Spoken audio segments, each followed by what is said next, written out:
Alors bonjour à tous, bienvenue sur dailyfx.fr. Le morning meeting, on va faire le point sur la macro. Des choses intéressantes se passent.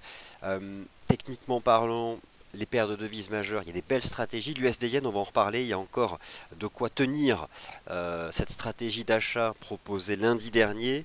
Les indices boursiers en Europe qui ne lâchent rien non plus, qui tiennent des supports sans pour autant partir en forte hausse. Wall Street, j'en parlerai cet après-midi. Et puis les matières premières, vous venez d'assister à un point hyper complet sur lequel je rejoins d'ailleurs le positionnement sur le pétrole. Donc là, je vous donnerai quand même mon point de vue. Non, moi, ce qui me paraît vraiment important, c'est le retour de la macro aux États-Unis.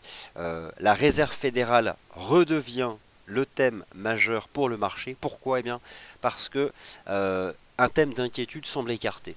Alors, je vous en rappelle le contexte et puis ensuite je répondrai à vos questions dans un second temps.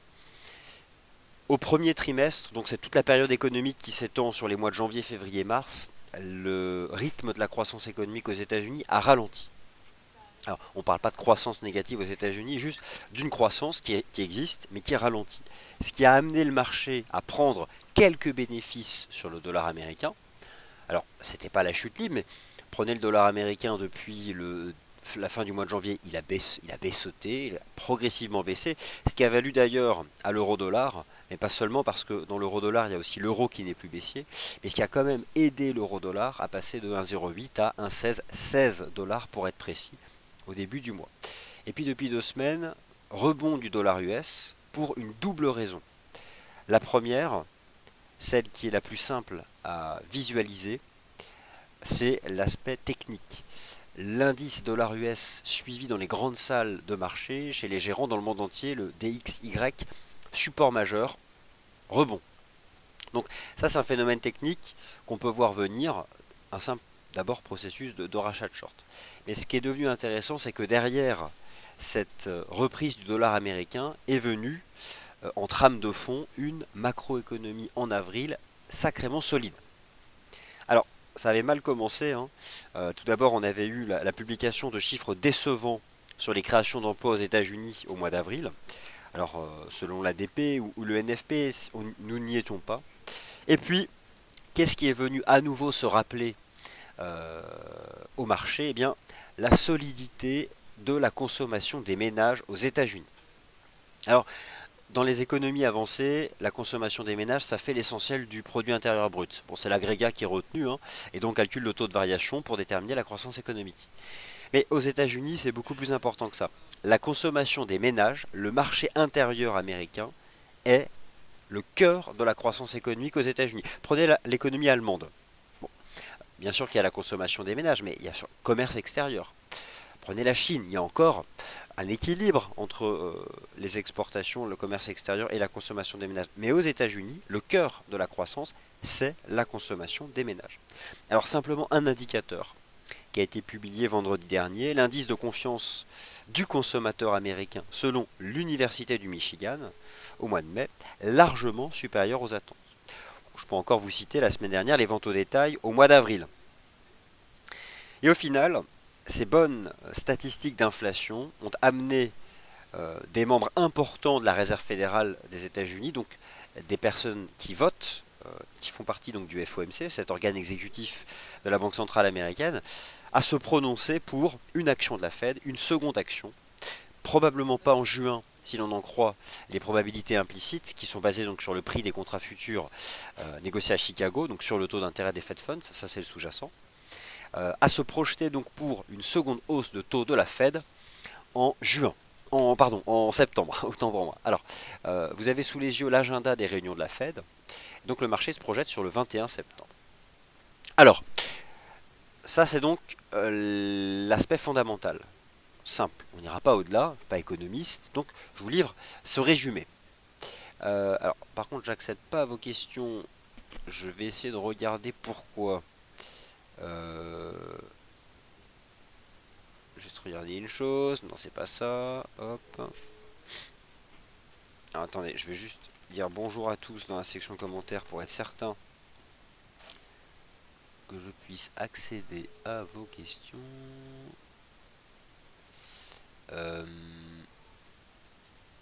Bon, il doit y avoir une façon, quelque chose que j'ai pas activé, à moins que les questions arrivent petit à petit. Mais ok, bon, peu importe, ça arrivera peut-être dans un second temps. Donc la question qu'on se pose finalement, c'est cette reprise du dollar US, quels sont les meilleurs véhicules? En véhicules d'investissement, hein, FX. Alors, voilà, ça fonctionne, impeccable. Donc tout d'abord, l'USD Yen. Alors l'USD Yen, moi, m'intéresse depuis 2 semaines. Euh, à la base, pour des considérations techniques, et puis depuis, le fondamental est venu renforcer l'approche. Bon, c'est... Voilà. Divergence haussière daily, on se reprend. Je ne suis pas ambitieux sur le plan de l'amplitude de l'objectif de cours pour l'USD Yen, mais j'aurais tendance à croire que le marché n'a pas tout donné. Il y a deux façons d'appréhender la suite de l'objectif. 110 pour le chiffre rond, alors ça a un impact sur le marché, surtout sur le marché d'échange. Et puis sur le plan chartiste, en étant plus précis, c'est 110,50. Ce que je vous propose, c'est de garder le cap de cette reprise haussière du taux USD Yen jusqu'à cet intervalle, donc entre 110 et 110,50. Vous bénéficiez ce matin d'une clôture H4 intéressante. L'invalidation de cette stratégie, donc qui est une stratégie de swing parce qu'elle dure, c'est le point bas du chandelier H4. On vient de vivre 108,93. L'euro-dollar continue sa lente baisse depuis 2 semaines. Écoutez, je pense que c'est pas fini. C'est pas un positionnement qui est lié à l'euro, c'est vraiment le dollar US. Moi, je serais pas surpris cette semaine avec cet après-midi. Alors justement, cet après-midi, on a la publication de l'inflation aux États-Unis au mois d'avril. Je serai avec vous en live pour la suivre. Il faut se replonger dans le cœur de la macro US parce que c'est cette macroéconomie des États-Unis qui influence la réserve fédérale. Bien sûr, le contexte extérieur joue, mais soyez certains que les économistes, les banquiers centraux américains sont d'abord focalisés sur l'économie des États-Unis. Eh bien, je pense que l'euro-dollar devrait se replier en direction des 1,1250, 1,1215 en l'état. Même si on entrevoit quelques supports intermédiaires, j'éviterai de m'y exposer. Mieux vaut continuer d'être long, par exemple, USD Yen, ou encore vendeur NZD USD sous 0,6820, ou encore vendeur AUD USD sous 0,7385, qui sont des bonnes résistances. Alors, l'AUD USD, l'AUD dollar, les minutes de la RBA. Sur le plan technique, j'ai tenté d'observer ce matin le comportement des prix en lien avec le momentum du marché. J'ai presque ce qui ressemblerait à une divergence baissière cachée. Moi, techniquement parlant, sous 73,85, je conserve une opinion négative. Encore une fois, je vous rappelle que l'environnement de marché actuel est peu propice aux stratégies de swing trading qui se déploient sur plusieurs séances. Alors c'est faux pour l'USD Yen, lui, il y a vraiment quelque chose, il y avait quelque chose à faire. Sur les autres taux de change, je pense que lorsqu'on arrive à attraper quelques dizaines de pips au sein d'une séance, c'est déjà en soi une belle réalisation. Ou sinon, rapidement, prendre une partie des bénéfices et adopter le stop 0. Pourquoi? Parce que les retracements sont actuellement très forts.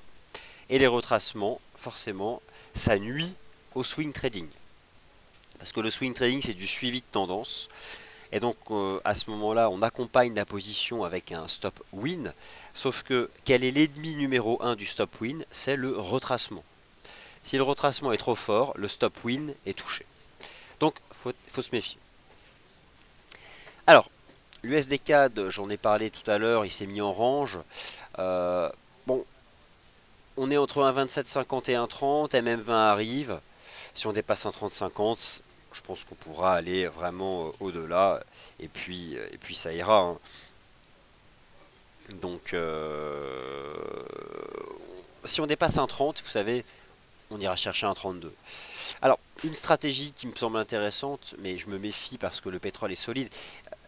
Pour moi, le scénario le plus crédible, c'est qu'on s'installe en range de 200 points, 250 points. Allez, on passe aux indices boursiers.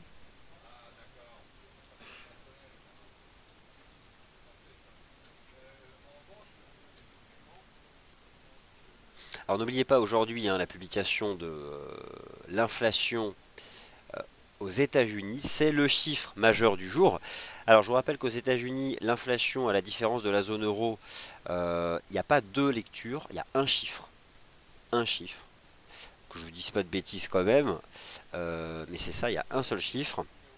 Donc là aujourd'hui à 14h30, Vous aurez donc la publication du taux d'inflation aux États-Unis au mois d'avril. Et je vous confirme, il n'y a qu'une seule lecture. Alors, j'en parlerai plus largement tout à l'heure. Il faut comprendre une chose, c'est bien l'évolution des prix aux États-Unis et notamment la composante des salaires qui invite des personnes comme M. Rosengren de la fête de Boston ou encore M. George de la fête de Kansas City à se mettre en porte-à-faux de Mme Yellen et à exiger le plus rapidement possible un relèvement des taux. En juin, cela n'aura pas lieu. La probabilité est trop faible. Et si le mois d'avril, le mois de mai et le mois de juin sont une réaccélération de la croissance économique aux États-Unis, ça écarte la récession et surtout ça confirme la bonne dynamique de l'économie américaine. En gros, si en plus de ça le pétrole confirme sa solidité tendancielle cet été, tout sera réuni pour que la Fed relève ses taux en septembre. Ce qui ne va pas forcément se traduire par de nouveaux sommets pour le dollar américain, mais ce qui peut tout à fait le maintenir dans le range que nous avons vu tout à l'heure sur le DXY. En tout cas, depuis 2 semaines, le mois de mai, c'est le mois d'une reprise du dollar US. On est à la mi-mai. Rien n'indique que cette reprise du dollar US soit terminée, donc c'est la tendance actuelle. Mieux vaut continuer de la suivre, à la fois donc sur l'USD Yen, ou encore l'eurodoll qui glisse, AUD-USD, NZD-USD qui sont sous pression, et puis de la même façon, cela exclut les stratégies de vente de l'USD CAD. Tant que l'USD CAD se maintient au-dessus de 1,2750, c'est bien orienté. Alors, les indices boursiers. On a sauvé les meubles la semaine dernière.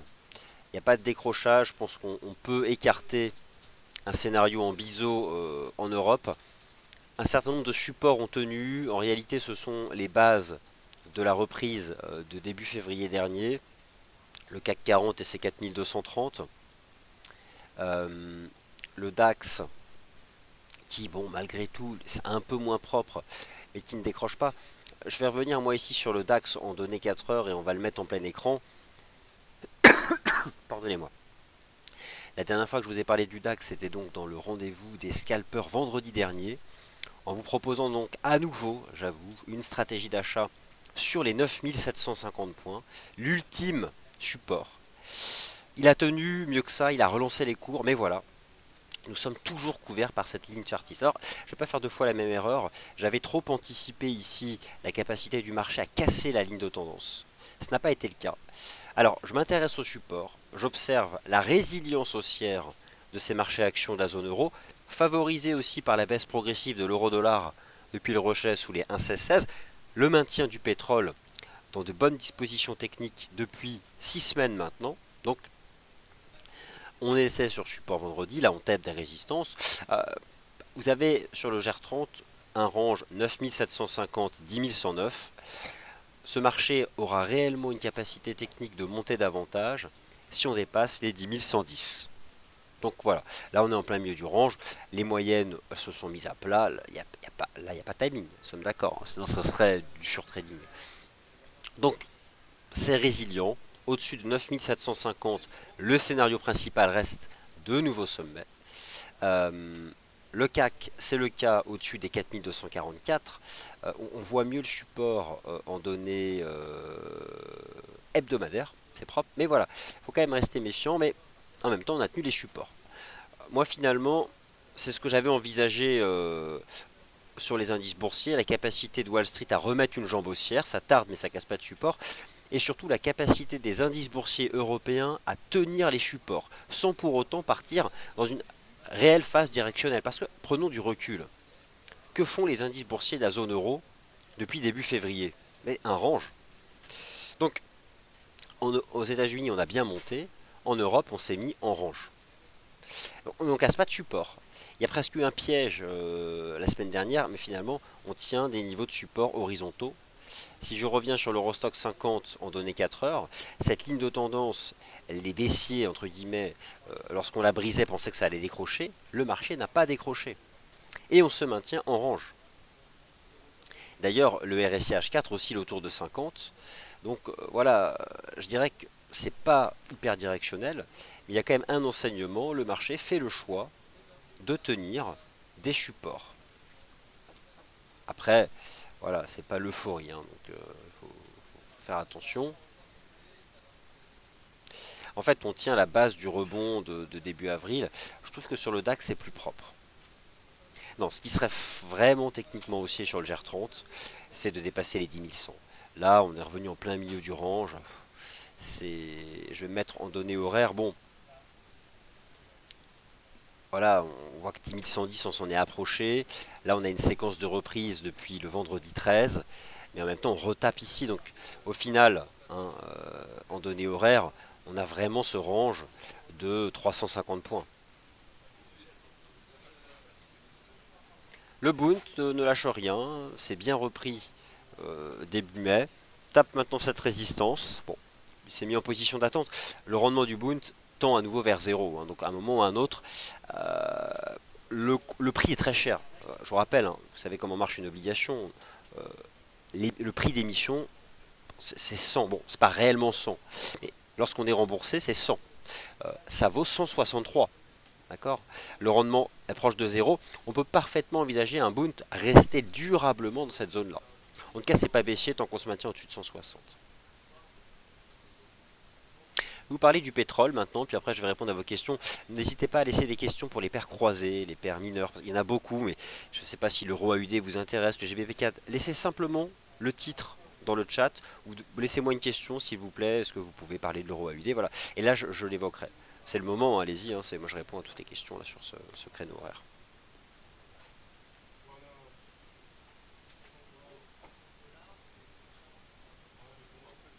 Alors, j'attends que ça charge.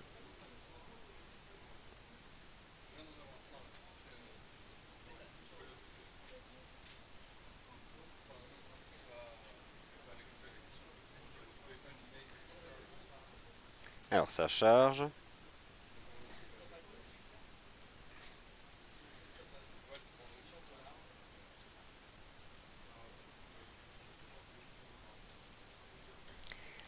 Alors, ah non, j'ai oublié de cliquer là-dessus. Alors, la UDNZD, je vais en parler.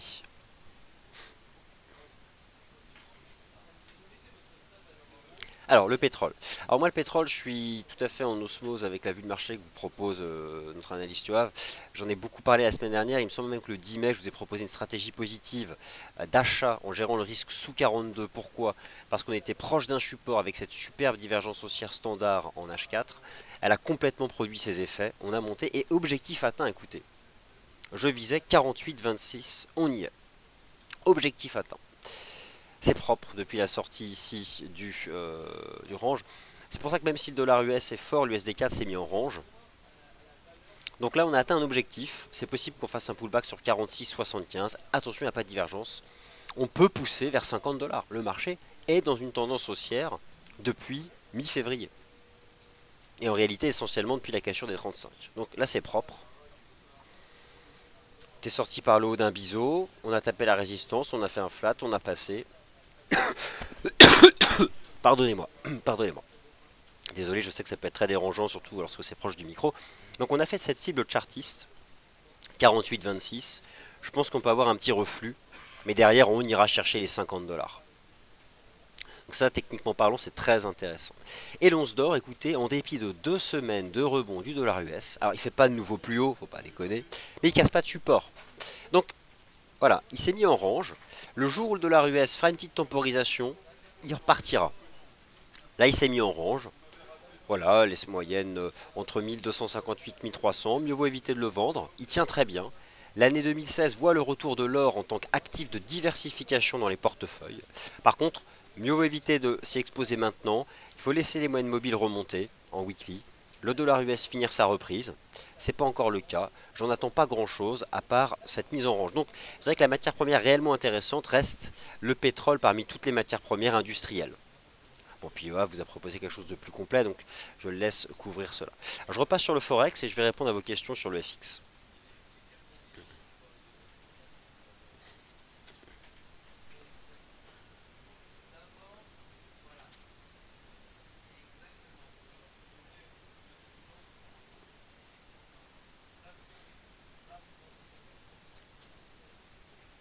Alors, je vais répondre à vos questions.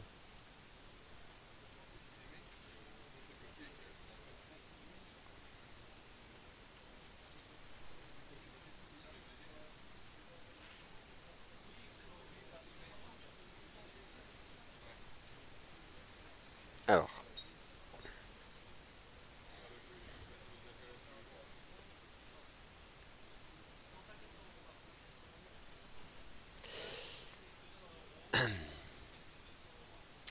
je poste vos commentaires. Alors le Bund, voilà, bon, écoutez. Alors le dollar n'a jamais été en effet cher. Alors ça, c'est une très bonne remarque de Tony. Euh, à propos du dollar. Alors, ce que dit Tony est une chose très intéressante. La vérité, c'est que le dollar n'est pas cher. Eh bien, en effet, si vous prenez des graphiques de très long terme, je vous ai donc mis sous les yeux le dollar américain depuis 1985. Voilà donc où se trouve, toute chose égale par ailleurs. Attention, ce n'est pas un indice déflaté, d'accord? Il n'est pas corrigé de l'inflation. Donc, attention tout de même aux comparaisons historiques. Mais malgré tout, si on raisonne de manière nominale, le dollar US est très loin de ses sommets. Et en réalité, sur la base de ce graphique de long terme, on constate que depuis 2014, il a juste repris une tendance haussière, à l'image de celle qu'il avait eue entre 1995 et 2001. Oui, donc en effet, le dollar américain n'est pas cher. Ça, c'est une vérité. Et je pense qu'en mai, il a encore une capacité de rebond.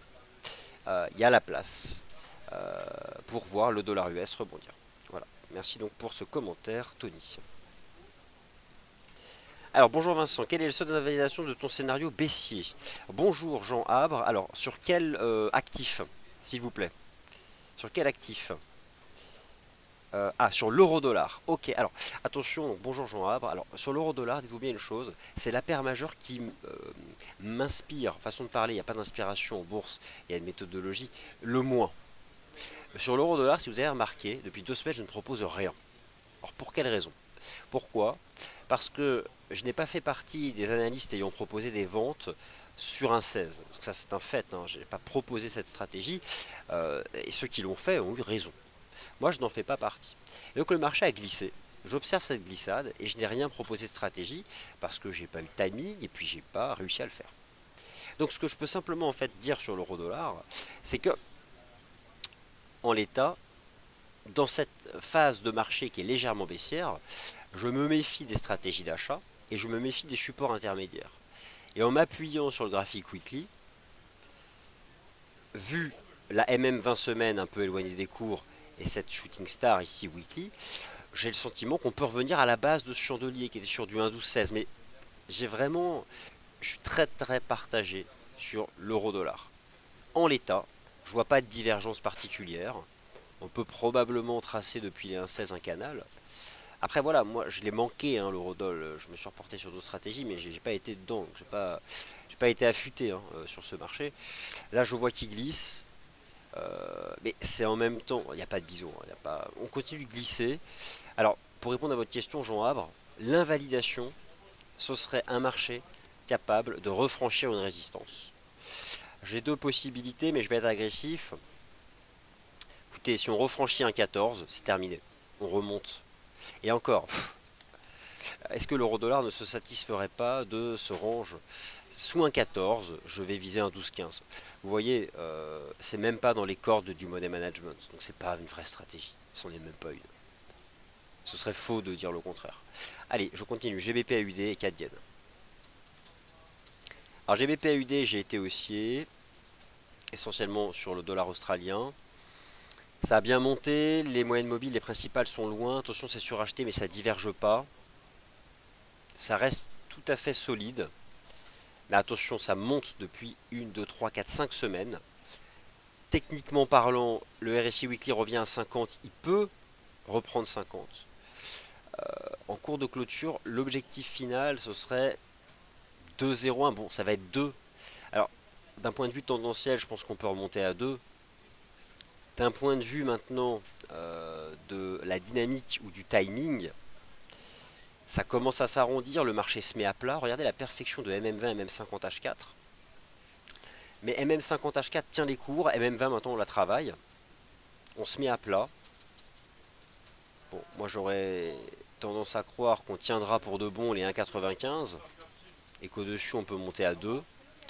Le RSI H4 se maintient au-dessus de 50, c'est haussier. Je vous propose d'utiliser un test de la MM50H4 pour un long. Le CAD yen est haussier. Le CAD bénéficie du pétrole. Le yen est sous pression. Après, c'est pas non plus la folie.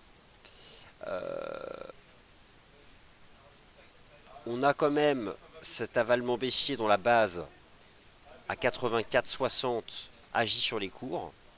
Mais on est soutenu par une ligne de tendance. On peut envisager les choses de la façon suivante. Une jambe de hausse, un range. Et donc remettre une jambe de hausse dans le cadre d'un mouvement en 3 temps. On avait ici une ligne pénétrante haussière en données journalières sur le CAD yen. Je vais rester haussier au-dessus des 83,75 pour envisager une remontée vers les 86. Pardonnez-moi. Alors, le pétrole vient d'atteindre une résistance à 48,26. On peut faire un pullback, mais je pense qu'on ira à 50.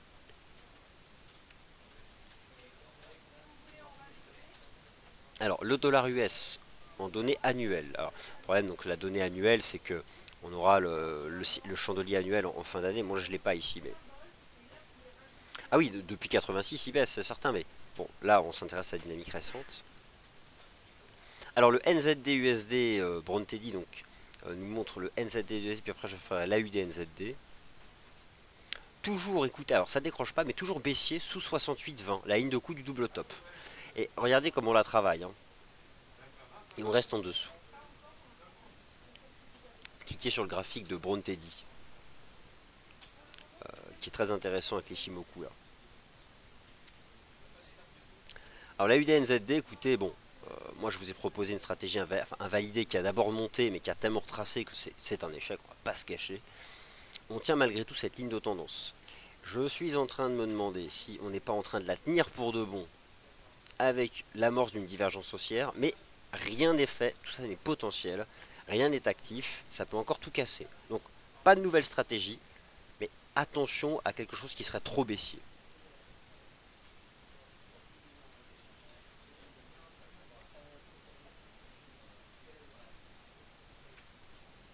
Alors cet après-midi, on va donc se concentrer sur l'évolution des prix aux États-Unis, c'est majeur. Est-ce que le dollar américain peut continuer à monter après 2 semaines superbes? Peut-il remettre une semaine de plus de hausse? Eh bien, on a tous en tête la confiance du Michigan, les ventes au détail. Les mauvais chiffres de l'emploi n'ont pas fait baisser le dollar US au début du mois. Si l'inflation est solide, oui, ça continuera de monter. On en parle en direct à 14h15. Je fais un point d'étape à 13h, le 13h des day traders. Sylvain n'est pas là aujourd'hui, il est malade. Je vais respecter la thématique des émissions. À 13h, on fait du GR30 en intraday pur. Le 13h des day traders, donc ce sera du GR30 de 13h à 13h10 en horaire en M15. On le décortique et ensuite à 14h15 on repasse sur le global macro. Voilà, merci à tous et à tout à l'heure, donc 13h pour le 13h des day traders.